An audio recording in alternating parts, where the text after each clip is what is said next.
একটা শিশু বাচ্চা, এই ভিডিওটা অনেক ভাইরাল হয়েছিল। সে কিন্তু বলেছিল যে তোমরা যা করছো আমি সব কিছু আল্লাহকে বলে দিব।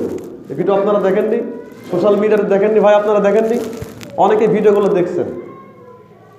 কুরআনুল কারীমের 3 নম্বর সূরা সূরাতুল আল ইমরান 26 নম্বর আয়াতে আল্লাহ তাআলা বলেন, কুল, হে নবী আপনি বলুন, আল্লাহুম্মা, আল্লাহ রাব্বুল আলামিন, মালিকাল মুলকি তুতিল মুলকা মান তাশাউ ওয়া তানজিউল মুলকা মিম্মান তাশাউ।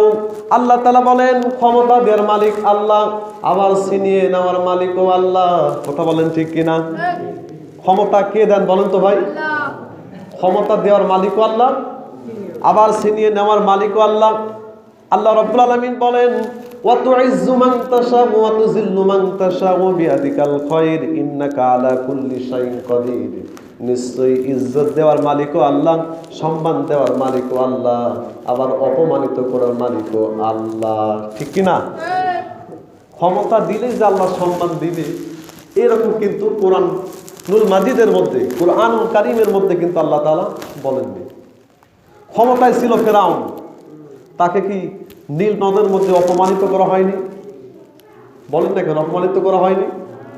ক্ষমতাধর ব্যক্তি ছিল নমরুদ, সে কিন্তু অপমানিত হয়েছে। তাকে আপনার কোনো কিতাবে এসেছে 350 বছর, আবার কোনো কিতাবে এসেছে 500 বছর তাকে জুতা পিটিয়ে তাকে হত্যা করা হয়েছে। শেষ পর্যন্ত জুতার বাড়ি খেয়ে সে মারা গেছে।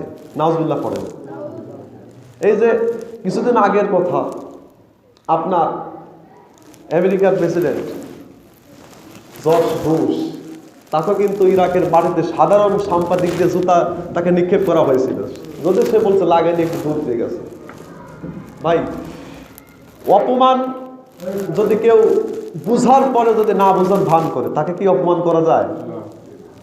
তাকে তো জুতা পিটা করা হয়। জুতা পিটা করার পরে সে তো বলে যে জুতা আমার লাগেনি, অপমান আমি হইলাম না।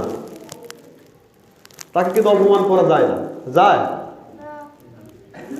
দেখেন, এই যে আপনার কয়েকদিন আগে সিরিয়াতে, সিরিয়ার যে প্রেসিডেন্ট ছিল, যে প্রাইম মিনিস্টার ছিল আবুল বাশার আসাদ, 24 বছর সে আপনার জুলুম করেছে মুসলমানদের প্রতি।